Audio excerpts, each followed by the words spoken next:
we're seeing some crazy numbers in the interchangeable lens camera market, but most importantly, we're seeing growth, 30% year over year compared to last year.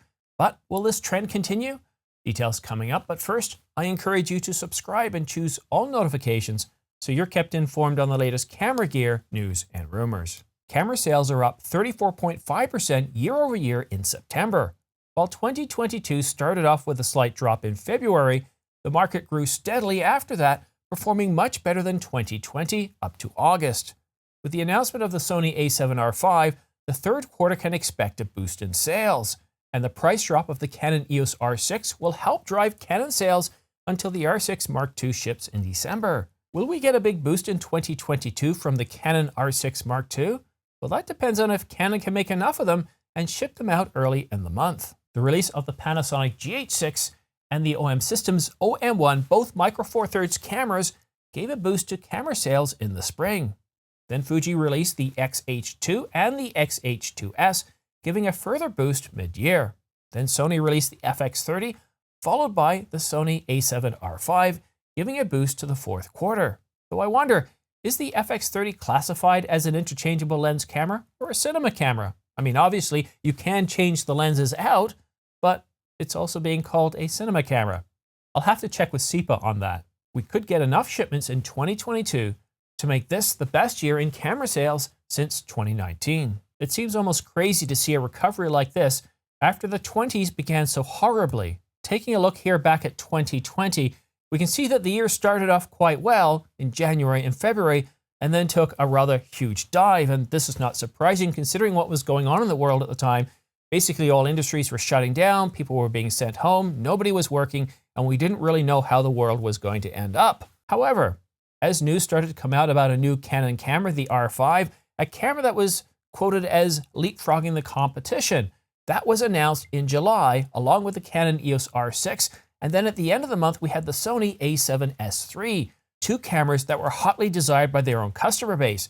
The Canon R5 replacing the Canon 5D Mark IV, a camera that came out 5 years earlier, and of course Sony, the a7S III, a camera that replaced the a7S II, again 5 years in the past. There was huge pent-up demand, and as we can see, the fourth quarter, or beginning in the third quarter and the fourth quarter, saw huge sales, huge increases in the interchangeable lens camera market.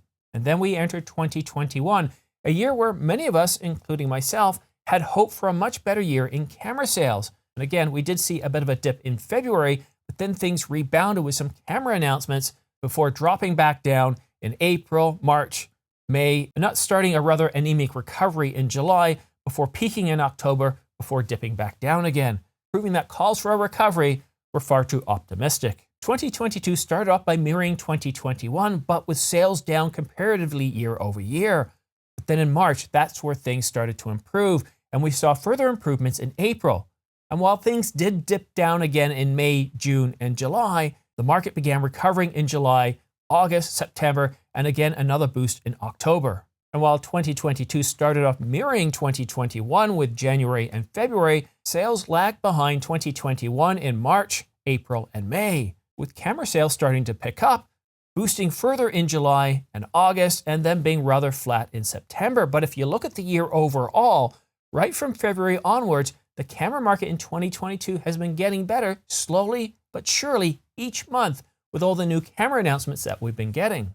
Now, with several new camera announcements in the third and fourth quarter to continue the sales, I don't think we're going to see a dip in 2022, or at least much of a dip in 2022. Because look, we got the Sony FX30, which I do think is still classified as an interchangeable lens camera. Essentially, it's just the Sony a7S III in a slightly different body.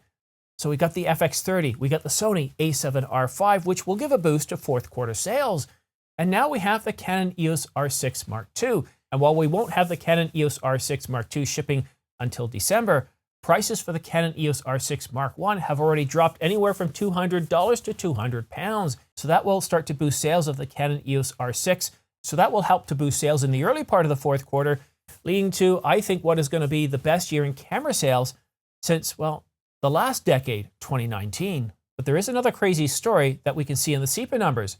Looking at this chart, we can see that overall digital camera sales, that's not interchangeable lens camera sales, digital camera sales we can see that the market is, well, performing horribly. The only month in 2022 where camera sales are actually up compared to previous years is in May, when we saw the worst of 2020. January, February, March, April, May, June, July, and August, digital camera sales are down when we look at the entire market. And that's because a lot of these point and shoots, they're just not selling well anymore. We've got smartphones, and for the majority of the market, smartphones are more than enough for most people.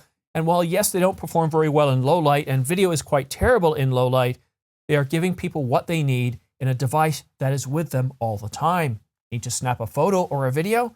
Smartphone is there with you all the time and is replacing a lot of these entry-level cameras, these point-and-shoot cameras, all other digital cameras, whether it be DSLRs or mirrorless. As Canon and Nikon have ceded to Sony, the mirrorless market of interchangeable lens cameras is where the future is.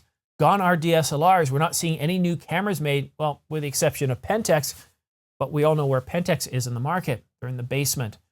Mirrorless camera sales, full frame, APS-C, Micro Four Thirds are all doing well. And while some have called for the demise of Micro Four Thirds, OM System and Panasonic have shown that Micro Four Thirds is certainly not dead. The OM1 is a terrific stills-focused camera, and the GH6 is still a very good video system. I just wonder, that face detect autofocus system that Lumix is researching, could we see that in new cameras coming out in the spring? We see the S1 Mark II, the S1R Mark II, or the S1H Mark II come with a new phase detect autofocus system. I'm excited by the Canon EOS R6 Mark II. It now has false colors. That's a big boon that I forgot to mention the other day when I was talking about the Canon EOS R6 Mark II, false colors. But if we look at all the enhancement that Lumix has brought to their GH series of cameras and other cameras, the S series cameras, the S5, the S1, the S1H, all those video capabilities that when you actually press the record button, they don't disappear. If Panasonic, through their Lumix division, can finally release a phase detect autofocus system that competes well with Canon and Sony, I think we can finally see Panasonic sales of their digital cameras, their interchangeable lens cameras, finally break that 5% worldwide market share, and that would be a huge boon. 2022 is seeing a recovery in worldwide sales and shipment of interchangeable lens cameras, and I think we're going to see a big improvement in 2023. We're expecting to see a refresh of the Panasonic line, the S-series line of cameras, from the S5 all the way up to the S1H.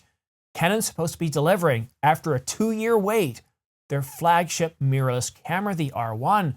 We're also expecting other Canon cameras, the R100, a replacement for the Canon EOS RP, the lowest priced full-frame mirrorless camera, entry-level camera into the market, as well as a camera that sits between the RP and, of course, the R6 Mark II. And I don't think we're done with Sony. And Nikon, well, Nikon's been rather quiet, and I think we could see a big year for Nikon with the release of the Nikon Z6 Mark III, the Nikon Z7 Mark III, and the much-anticipated Nikon Z8.